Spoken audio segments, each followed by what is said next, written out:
तो हमारा तिरंगा झंडा भी हमसे ये पूछने लगा है कि क्या बात है भारत, आजकल मैं फहराने से ज्यादा कफन में दफनाने के क्यों काम आ रहा हूँ। हृदय तो उस दिन फट गया महोदय जब बूढ़ी माँ ने अपने बेटे के चित्रों को देखकर कहा कि साहब आप तो भर्ती में 1 इंच भी कम नहीं लेते, मैं आधा शरीर कैसे ले लूं।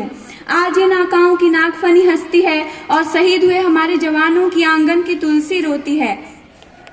आदरणीय प्रधानाचार्य महोदया, अध्यापक गण एवं मेरे प्यारे साथियों, आप सभी को स्वतंत्र भारत की इस आजादी के पर्व की बहुत बहुत शुभकामनाएं। जब एक शहीद हुए जवान की विधवा की वेदना चीख चीख कर यह कहती है कि प्यार भी भरपूर गया, मांग का सिंदूर गया, नन्हे नौनिहालों की लंगोटियां चली गई, छोटी छोटी बेटियों की चोटियां चली गई, और आपके लिए तो एक जवान शहीद हुआ है साहब, मेरे घर की तो रोजी रोटियां ही चली गई। मैं अपने विचारों को व्यक्त करना शुरू करती हूँ।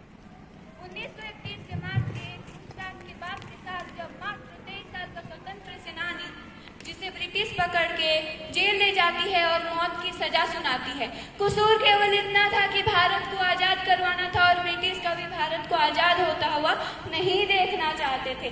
जब इस 23 साल के स्वतंत्र सेनानी को जेल ले जाके फांसी की सजा सुनाती है तो इस युवक की माँ फांसी के कुछ समय पहले जेल में आती है।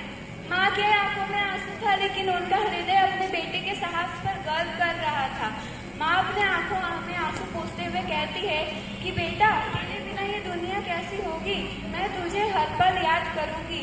वह युवक बैठे और बोलते हैं, माँ मुझे पता है आपके लिए कितना कठिन है, लेकिन मैंने अपने देश के लिए जीने और बनने की कसम खाई है।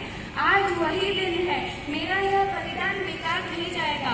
माँ अपने आंखों में आंसू पोंछते हुए कहती है, बेटा मुझे तुम पर गर्व है, तुमने जो किया है ना वो बहुत कम लोग कर पाते हैं। लेकिन एक माँ के लिए उसका बेटा ही सब कुछ होता है। कैसे मैं इन हाथों से तेरे शरीर को उठाऊंगी जिन हाथों से मैंने तुझे बात बन के खाना खिलाया था। वह युवक बोला, माँ मुझे पता है आपके लिए कितना कठिन है, लेकिन मेरा यह बलिदान बेकार नहीं जाएगा। मैं उन लाखों लोगों के लिए मर रहा हूँ जो स्वतंत्रता की राह देख रहे हैं। मेरा यह बलिदान एक ना एक दिन इस देश को आजाद कराएगा। इसी बात पे मैं कुछ पंक्तियां बोलना चाहती हूँ।